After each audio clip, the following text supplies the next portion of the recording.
কেমন আছো ময়না পাখি? ময়না পাখি কে? কি রে আমার ময়না পাখি কি কয় রে? এই অত্র এলাকার মধ্যে তোমার মতো ময়না পাখি কি আর একটাও আছে যার মুখ দিয়ে মধুর মতো কথা বের হয়? খুব ভালো, এবার সরেন, আমার যাইতে দেন, আমার ক্লাস আছে। এই চল। আয় দাঁড়াও, যাই বা ভালো কথা, কিন্তু তুমি যেটা করতেছো এটা কিন্তু আমি মাইনে নিব না। এতদিন ধরে যারা বুকের মধ্যে পুষে রাখছি, কই থেকে এক ভিন দেশে এক চিলাই সে সকল মেরা নিয়ে চলে যাবো, আর তুমি কি ভাবছো আমি ওইটা বসে বসে আঙ্গুল চুষমু?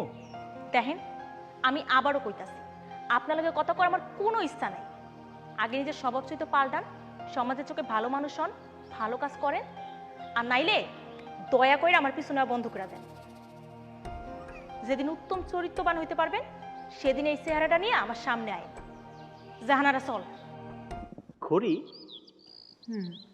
আপনার লেগেই ঘড়িটা আমি কিনছি। কেন? এমনি।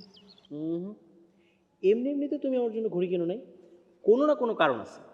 কি কারণটা কি? কি ব্যাপার, তুমি হাসতেছো কেন? আর আজব তো, তুমি বোকার মতো হাসতেছো কেন? আপনি যে ওই দিন পড়ে গেছিলেন, সাথে আপনার ঘড়িটাও ছিঁড়ে গেছিল, হাতেও কিন্তু ব্যথা পেয়েছিলেন, তাই আমি এই ঘড়িটা আপনার লেগে কিনে আনছি। কেমন হয়েছে ঘড়িটা? তুমি যেমন সুন্দর, তোমার ঘড়িটাও তোমার মতোই সুন্দর হয়েছে।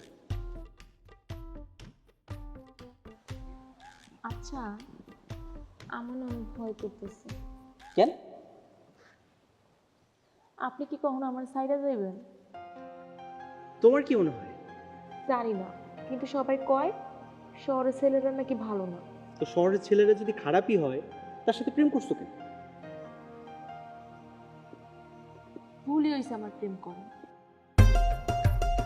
তোমার না, যারা বলে শহরের ছেলেরা খারাপ, তখন একদম থোতার মতো না।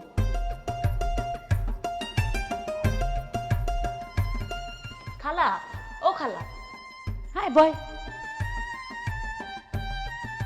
শরীফ ভাই কই? শরীফ তো বাজারে গেছে। ও, বাজারে গেছে। কেন, শরীফের দরকার?